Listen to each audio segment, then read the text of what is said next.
I was always disciplined in anything I did. I had strict parents, so anything I did, I had to have balance in my life. I always thought of not going pro.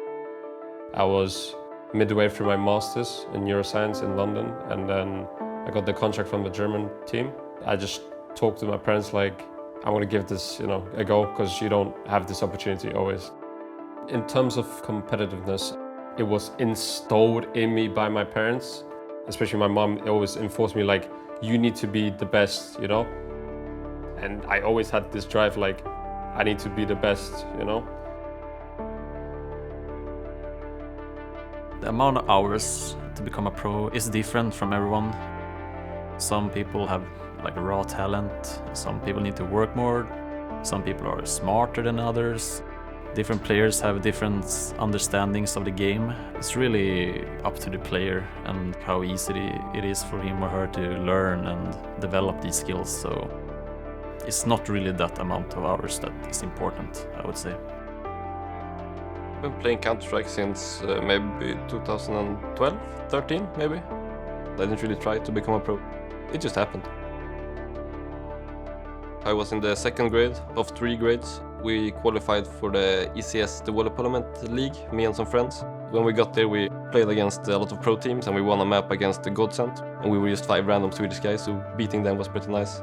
Because we won against them and some other teams, we got an org and then we got a salary. Then I stayed in high school, and then after high school I just kept playing because I was in a team already. So yeah, we were just 5 friends, and like no one wanted to be the IGL, so I was like, yeah, sure, I can be the IGL. In the early stages, like when you are upcoming and trying to become a professional, you really have to like work every day in and out to like develop your skills.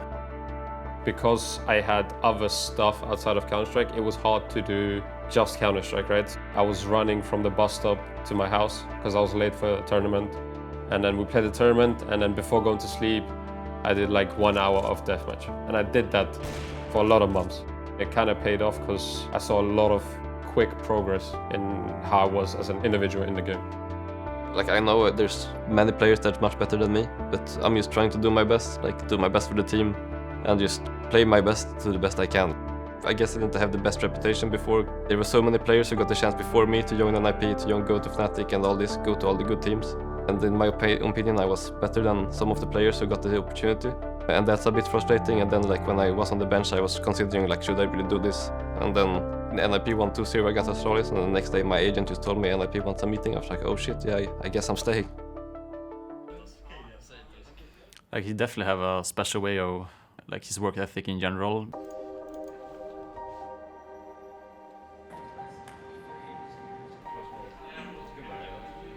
Me and Hampus go way back, probably like 5-6 years ago. It was actually my first team coaching back then in Red Reserve. We were there together, and that was the first time I met him. He has always been like a chill dude, pretty straightforward, relaxed. And I mean, I've always been enjoying working with him. He is kind of like he is at interviews. He's like kind of all around the place, I would say. Back then, he was more, he was super young and a little bit more immature, I would say. I never really tried to be the IGL. I just tried to play CS, and then if I have to do some calls, I'll do some calls. It works for him, obviously. He's kind of like this flow kind of guy. He's going with the flow, and whatever he feels like calling, he's calling. And this game plan, it comes up, he can just come up with it on the spot. If you think about now and then, he has evolved as a human. He takes more responsibility. And just overall a really good guy to be around. The responsibility is very big, I would say. Like for the IGL, it's much more than just a player. I really need to be on and be there every practice day, every game day. Like I can't really be quiet, things like this, because if my mood is bad, then the others' moods get bad. So I just need to be like almost a role model. Yeah, it's pretty rough, but you have to do it, so I'm doing it. For myself, I think I just want to prove a point, right? I want to win this tournament. I want to qualify for a major, for example, right? I will try, and I'll continue to try until I win a tournament. And even if I win a tournament or qualify for a major, I will continue grinding, But what important is right now in like Tier 1 CSGO, it's them reviewing your actions, why you do certain things, why you played bad in this situation, why you played good, trying to see what you can do better, what your opponents are doing, and always trying to adapt in the meta of Counter-Strike. It's like riding a bike when I play. I don't really need to play a lot to keep my skill or whatever you say. I'm that guy that I don't really need to warm up. I think before Iron Fall, which we won, I had like 38 hours past 2 weeks, and all the other guys had like 80. He's different though, because like when we have game days and when we say like, okay, we have to focus now, he is the leader. He takes a lot of responsibility outside and in-game. Nowadays I don't really do that much individual training. We practice with the team. We're like, I think it's 8 hours per day. Sometimes I watch some games or some demos, and maybe like once or twice a week. I play some Faceit with like Draken and Rusty and these guys, sometimes for fun, so it's nice. Den är typ inte 100 dock längre alltså. Nej, det var 100 Tim. Så när vi tappade Tim så var det inte 100. Ja, nu är det typ 75 med bäst liksom. Det var Tim som gjorde det. Det behövdes. Alltså vi behöver göra om vår B-liv, så här står det på Mirage. Ja, det är mycket vi behöver göra om. Ja. Fan. Det är work in progress alltså. It works for him, and I think it works for the team as well. Like sometimes it can be tough to have this, like, we're gonna do this exactly like this, and it's really strict, you know. But when you have hampus, like flow calling and stuff like that, it gets more loose, and it's easier to play like as a player like me. If I have a feeling, I can do it easily when like hampus is in this flow state, you know, and it's really nice to have. It's all about, I feel like, remaining calm. I am a calm person, and it's something I try to improve on even more in the game where the pressure is on. I think confidence comes mainly from experience. At the beginning of my career, I think in OG it was the most fun because no one knew how you played, so you just played randomly. But now it is a case where every single tournament you have to think about it, and you do think about, okay, how did I play last tournament? What positions did I play, right? It's not like a stress thing like, oh, I can't play this position anymore. It's like, okay, this week I'll switch up and play a little bit different here.